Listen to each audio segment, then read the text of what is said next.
Bien, señores, comenzamos con las clases.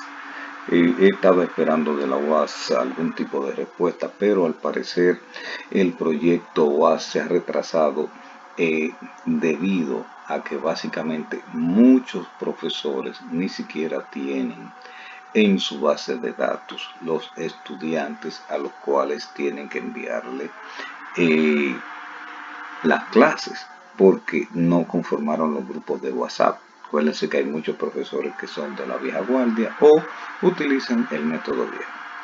Pero a partir de hoy ya comenzamos a trabajar de manera virtual con ustedes. Voy a comenzar un poquito más atrás. Como no son 14 secciones y no todas estaban exactamente en el mismo sitio, para que nadie me diga, bueno, profesor, pero usted comenzó y dejó temas afuera que no lo habíamos visto. Entonces, por eso voy a comenzar bastante atrás para asegurar que todos llevemos el mismo nivel. Comenzamos con el tema 2, conversión de energía, fotosíntesis. Los que han visto esto pues, lo pueden considerar como un repaso o sencillamente obviarlo. 2.1 Concepto de fotosíntesis.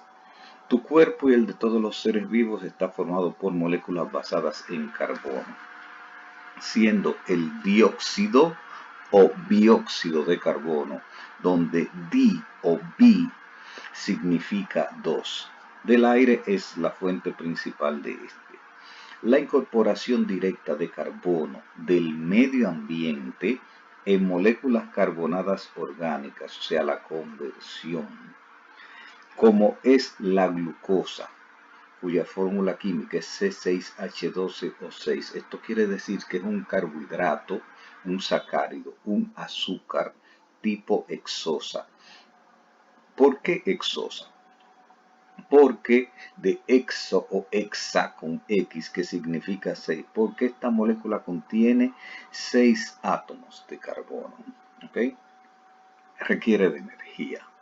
Las células del cuerpo humano, al igual que las de otros animales, no pueden incorporar el carbono del dióxido de carbono del medio ambiente, o sea, de la atmósfera, utilizando directamente la energía solar. Los organismos comunes y corrientes no pueden. Por otro lado, las células vegetales, creo que aquí conviene expandir el concepto. Y en vez de células vegetales, hagamos esta corrección que diga los organismos fotosintéticos.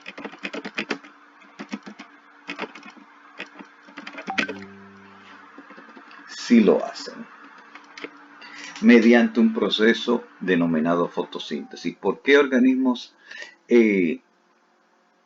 fotosintéticos en vez de células vegetales? Acuérdate que este libro se redactó hace unos 15 años atrás. Y generalmente se consideran los vegetales como los organismos fotosintéticos por excelencia, pues no quiere decir que son los únicos. Aparte de esto están las algas y aparte de esto que pudieran considerarse como del reino vegetal, pero también están las bacterias fotosintéticas que no pertenecen al reino vegetal. Pero son tres grandes grupos: plantas verdes, algas y bacterias fotosintéticas. Entonces, por otro lado, los organismos fotosintéticos, borremos esto de vegetales, sí lo hacen mediante un proceso denominado fotosíntesis. La fotosíntesis es un proceso de nutrición autótrofa, de auto, que significa yo mismo, y trofos, mi alimento, para distinguirlo de los organismos heterótrofos, los cuales no pueden fabricar sus propios alimentos y tienen que buscarlo del medio externo. Empleado por los organismos fotosintéticos, míralo aquí, plantas, algas y bacterias fotosintéticas. Por medio de este proceso, la energía luminosa es transformada en energía química, almacenada en compuestos orgánicos. Es el primer paso en el flujo de energía entre los seres vivos. Cada año el dióxido de carbono es convertido en millones de toneladas de moléculas orgánicas que forman los componentes estructurales de la célula y son fuente de energía química que alimenta las reacciones metabólicas que sostienen la vida, tanto de los organismos fotosintéticos como de los organismos no fotosintéticos. ¿Por qué los no fotosintéticos? Porque los organismos no fotosintéticos consumen, algunos de ellos, organismos fotosintéticos. Y los que son estrictamente carnívoros, por ejemplo, un león, en algún momento se alimentará de algún organismo que es herbívoro, o sea que se alimentó de una planta. Por eso, todos los organismos de manera directa o indirecta dependemos del proceso de fotosíntesis. Fíjese que se lo pone aquí justamente de forma directa o indirecta alimenta a la mayoría de los seres vivos. El proceso de fotosíntesis ocurre en organelos. ¿Qué es un organelo? Un organelo es una estructura que existe dentro de una célula y que tiene una función similar a un órgano. ¿Okay? Lo único que es microscópico y se encuentra dentro de una célula. Entonces, dice, el proceso de fotosíntesis ocurre en organelos celulares, los cuales son los cloroplastos.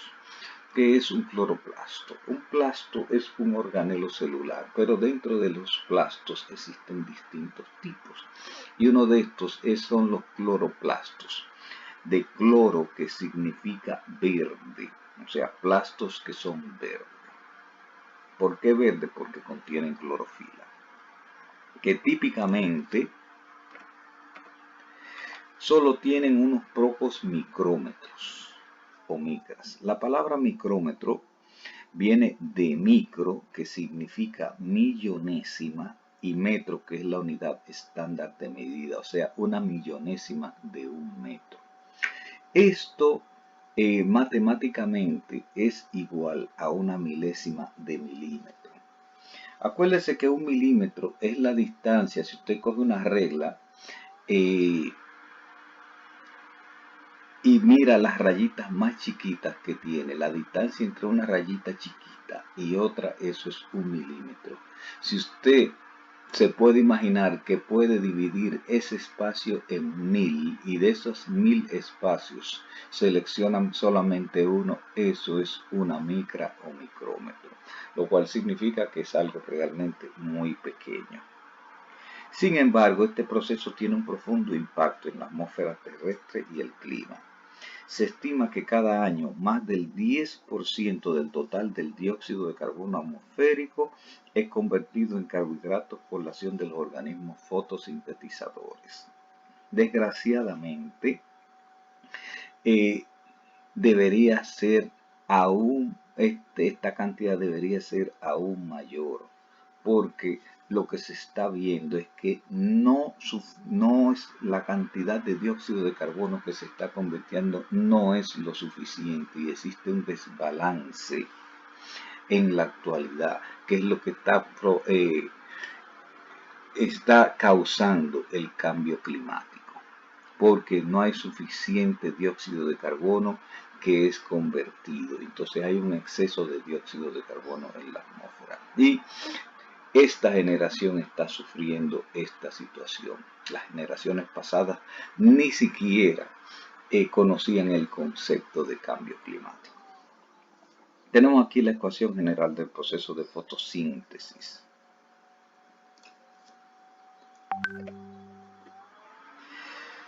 En la fotosíntesis partimos del dióxido de carbono que está en la atmósfera, más agua que puede estar tanto en la atmósfera como en la tierra a nivel de las raíces. Sea de cualquier manera, es absorbida por las plantas. Si está en la atmósfera, como humedad, es absorbida por las hojas. Si está en el suelo, es absorbido por las raíces. En presencia de luz solar y con la intermediación de la clorofila que va a captar esta luz solar, porque la clorofila es un pigmento fotosintético, se pone aquí clorofila, pero en realidad puede ser cualquier pigmento fotosintético, como es el caroteno, como es la xantofila, como son otros pigmentos como la ficocianina y la ficoeritrina. Generalmente se pone clorofila porque es el más común de todos, pero no necesariamente el único. Esto da como producto final. Fíjese que le estoy diciendo, producto final a la glucosa. Porque antes de que se forme glucosa, se forman otros componentes. Por eso le digo, este es el producto final, glucosa. Más oxígeno que escapa a la atmósfera, que esto es lo que mantiene el balance con el dióxido de carbono, y por eso es importante la fotosíntesis más agua. Localización de la fotosíntesis. Todas las partes verdes de las plantas tienen organelos denominados cloroplastos, los cuales poseen un pigmento verde llamado clorofila. Los cloroplastos son los organelos especializados donde se efectúa la fotosíntesis. Aunque las plantas poseen cloroplastos en distintas partes, como los tallos, es en la hoja el principal sitio donde se realiza la fotosíntesis. Dentro del cloroplasto se localizan las membranas tilacoidales, llamados también tilacoides, las que se involucran con las reacciones relacionadas con la absorción de la energía luminosa del sol. Otras reacciones químicas no requieren directamente energía solar. Estas son las que se llaman las reacciones de oscuridad o de la fase oscura, y tienen lugar en otra región del cloroplasto denominado estroma. No confunda esta palabra estroma con R con otra palabra que vamos a ver dentro de un corto tiempo denominado estoma sin R. El estroma es una parte interna del cloroplasto, mientras que el estoma es una parte de las hojas. Tome bien la diferencia. Tenemos aquí el esquema del cloroplasto. Esto es una representación gráfica de una microfotografía electrónica de un cloroplasto que se partió a la mitad para ver sus partes internas. Y le digo, es una representación gráfica a colores porque el microscopio electrónico no genera imágenes a color. Las imágenes son en blanco y negro. Así que todas esas imágenes que usted ve del coronavirus con esos colores muy bonitos son representaciones gráficas. No es una microfotografía electrónica real. ¿Okay? Para que nos ilustremos al respecto. Entonces tenemos acá, por un lado, el estroma, que es toda esta sección de color gris. Y por otro lado, los tilacoides, que son estas estructuras en forma de disco verde. ¿Okay? En los tilacoides ocurre una fase de la fotosíntesis, en el estroma ocurre otra fase de la fotosíntesis, que son las que vamos a ver ahora. Etapas de la fotosíntesis. Como se mencionó, el dióxido de carbono es la fuente de átomos de carbono para la elaboración de compuestos orgánicos como la glucosa. El dióxido de carbono penetra la planta a través de poros microscópicos llamados estomas, presentes en las hojas. No confundir estomas con estroma. El agua requerida para el proceso penetra básicamente por la raíz. También le dije que podía ser absorbido, aunque el manual no se lo menciona, por las hojas si la atmósfera está lo suficientemente húmeda. Y sube hasta las hojas a través de un tejido de conducción denominado xilema, con X, que conduce la savia bruta. La savia bruta es básicamente agua con sales minerales. Por eso se llama savia bruta. El xilema y el floema, que lo vamos a ver dentro de un momentito, vienen siendo los equivalentes de las venas y las arterias en los animales. La luz solar es la fuente de energía y esta es atrapada por los pigmentos fotosintéticos. siendo los más relevantes, ya lo habíamos mencionado, la clorofila, xantofila y caroteína en las plantas verdes. ¿Okay? Otros organismos fotosintéticos, como las algas, contienen, aparte de estos pigmentos, contienen hasta 7 pigmentos más, como son la ficoeritrina, la ficocianina. ¿Y por qué más de un pigmento fotosintético? Porque en el agua la pérdida de luz solar es muy grande. Mientras más usted se sumerge, más pérdida de luz solar hay. Para compensar, entonces, los organismos han desarrollado mayor cantidad de pigmentos fotosintéticos, no mayor cantidad de clorofila, porque la clorofila solamente trabaja en una longitud de onda. Cuando yo me refiero a longitud de onda, me refiero a un color específico de la luz del sol.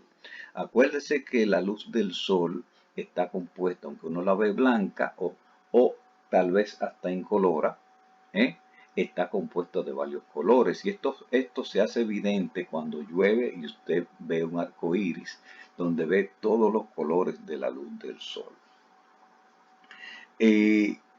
Cada pigmento es bueno en una porción del espectro de la luz solar, o sea, es bueno funcionando con cierto color, que no es precisamente el color del pigmento, porque justamente los pigmentos no absorben absolutamente nada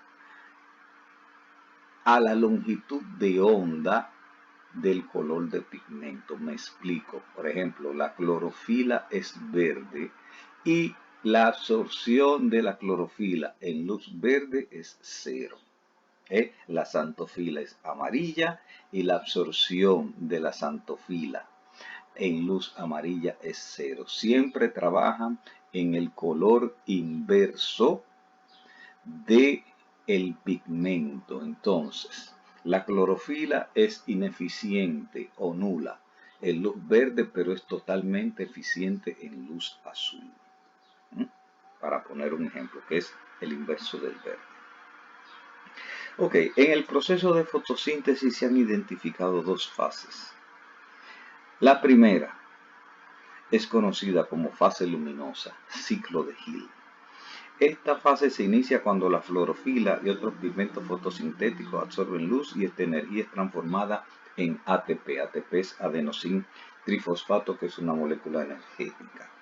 Y NADPH, que esto es un acrónimo, al igual que ATP, de esta la siguiente palabra: nicotinamida, adenina, dinucleótido, fosfato, hidrógeno, que es la representación de cada una de estas letras. ¿Okay?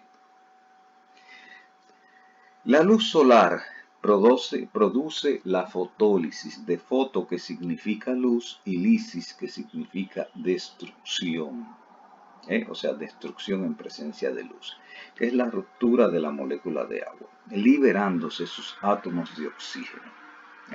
En este caso, cuando la molécula de agua se rompe, por un lado vamos a tener oxígeno, por otro lado vamos a tener hidrógeno, porque de eso es que está hecho el agua, de oxígeno e hidrógeno.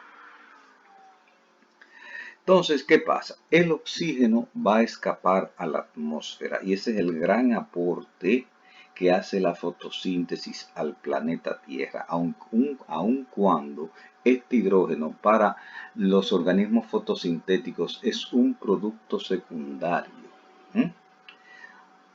Lo que se busca a través de la fotólisis es captar el hidrógeno. ¿Y por qué el hidrógeno? Porque este hidrógeno se utiliza para la formación de NADPH. Esta H es de hidrógeno. Tanto el ATP como el NADPH son moléculas energéticas que serán utilizadas en la siguiente etapa de la fotosíntesis, que es la fase oscura, llamada también ciclo de Calvin.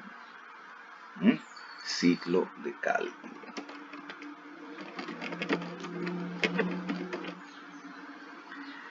Estas reacciones ocurren en las membranas tilacoidales del cloroplasma.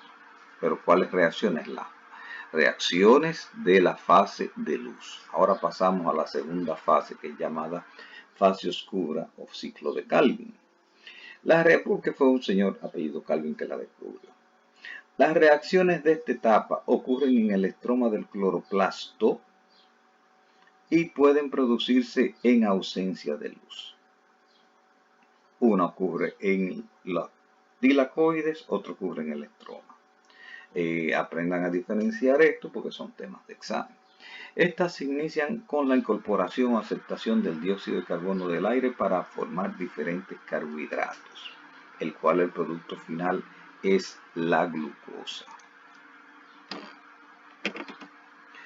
El carbono se fija a un compuesto orgánico de la planta y junto al hidrógeno proveniente de la fase de luz que viene del NADPH se forma un azúcar de 3 carbonos llamado fósforo gliceraldehído, cuyo acrónimo es PIGAL, para luego producir un azúcar de 5 carbonos, que es la ribulosa. Acuérdense que por lo general cuando una palabra en un contexto técnico termina en osa, es un azúcar. ¿Okay? Si termina en asa, es una enzima, pero si termina en osa, es un azúcar. Que da lugar finalmente a un azúcar de 6 carbonos, que es la glucosa. Un azúcar de 6 carbonos quiere decir una hexosa, de hexa o exo, que significa 6. Esta glucosa sirve de base para la síntesis de otros azúcares. Síntesis quiere decir fabricación o producción. Otros azúcares como cuáles, como la celulosa, que es la parte integral de la pared celular de las células vegetales, y el almidón, que es una forma de almacenamiento de energía a largo plazo para las células vegetales. ¿Okay? Tenemos aquí la representación: dióxido de carbono forma PIGAL inicialmente, que es un azúcar de 3 carbonos, para formar ribulosa, que contiene 5 carbonos, para finalmente formar glucosa, que es la molécula de 6 carbonos. Que eso es lo que usted ve en la reacción clásica. Por eso les decía que este es el producto final. No le enseñan los productos intermedios de esta ecuación de fotosíntesis. Regresamos para acá. Dice, como este proceso ocurre en las hojas, las sustancias allí elaboradas son transportadas a todo el vegetal por un tejido de conducción llamado floema, distinto del xilema, el cual conduce savia elaborada. ¿Por qué? Porque contiene glucosa. Y aquí nos vamos al punto 2.4, la importancia de la fotosíntesis. El proceso de fotosíntesis tiene importancia biológica, ecológica y económica. Primero, la importancia biológica o bioquímica. La fotosíntesis es el único proceso biológico que transforma la energía luminosa en energía química utilizable por los seres vivos y la materia inorgánica en orgánica. Puede ser considerada como el proceso más importante que permite la conservación de la vida sobre la Tierra, pues constituye no solo la fuente primaria de toda la energía biológica, sino también de toda la materia viva. Importancia ecológica. La fotosíntesis permite que las plantas purifiquen la atmósfera. Esto es una importancia increíblemente grande, pues liberan oxígeno y absorben dióxido de nosotros que nosotros y otros organismos exhalamos durante la respiración. Así también como el dióxido de carbono que se produce durante todos los procesos de combustión que ocurren en el planeta. Esto va desde un anafe que usted prenda hasta una jipeta. Cualquier proceso de combustión es exactamente el mismo. Consume oxígeno y produce dióxido de carbono. ¿Y quiénes son los que compensan esta situación? Los organismos fotosintéticos, que consumen dióxido de carbono y producen oxígeno. Entonces, el oxígeno es un elemento esencial para la respiración aeróbica, por lo cual el aporte de los organismos fotosintéticos, que se les denomina productores ecológicamente, pero ¿productores de qué? Productores de oxígeno, para diferenciarlo de todo el resto de los otros organismos denominados consumidores. ¿Pero consumidores de qué? Consumidores de oxígeno. Nosotros somos consumidores, el resto de los animales también son consumidores. Esto es vital para la mayoría de los seres vivos. La importancia económica. Dice, el proceso de fotosíntesis tiene una trascendental importancia, ya que es la base de la alimentación de la mayoría de los seres vivos, incluyendo la población humana. A futuro, se ha estimado que será necesario duplicar la producción de alimentos, pues la población del planeta experimenta un crecimiento exponencial. ¿Sabemos lo que significa exponencial? 2 elevado al cuadrado es 4. Entonces 4 elevado al cuadrado, 16. 16 elevado al cuadrado, 164. Fíjense que en 3 pasos del número 2 llegamos a 164. Perdón, exacto, en 3 pasos. Comenzamos con 2, que es el paso 0. Vamos a 4, vamos a 16 y vamos a 164. Esto es lo que se llama un crecimiento exponencial. Algunos teóricos de lo que se llama la teoría de la conspiración han puesto en el internet, tal vez usted lo ha visto, que este virus se creó porque existía una sobrepoblación en el planeta. Y de esta manera, en vez de llevar guerras, una manera lógica era crear una enfermedad tan devastadora que redujera los pobladores del planeta y de esta manera los recursos alcanzaran para el resto de la humanidad que quedara. Estas son cosas, no las estoy diciendo yo, no las inventé yo, sino que están diseminadas por el internet. Cierto o falso, no soy quien para decir si es cierto o falso, aunque hay algunas evidencias que tienen cierta lógica de que pudiera ser así. Los problemas demográficos y agrícolas, además del agotamiento de los combustibles fósiles y la contaminación del medio ambiente, han despertado un gran interés en el aprovechamiento de la energía solar. Y dentro del mismo, la obtención de combustibles. Ejemplo, biodiesel. ¿Qué es el biodiesel? El biodiesel es un combustible renovable. ¿Por qué es renovable? Porque usted lo puede fabricar cuando usted quiera. No es igual que el petróleo, que es un combustible fósil, no renovable, porque cuando se acabe, se acabó. El biodiesel viene siendo un sustituto del gasoil. ¿Y de qué se obtiene? De aceites, sean animales o vegetales.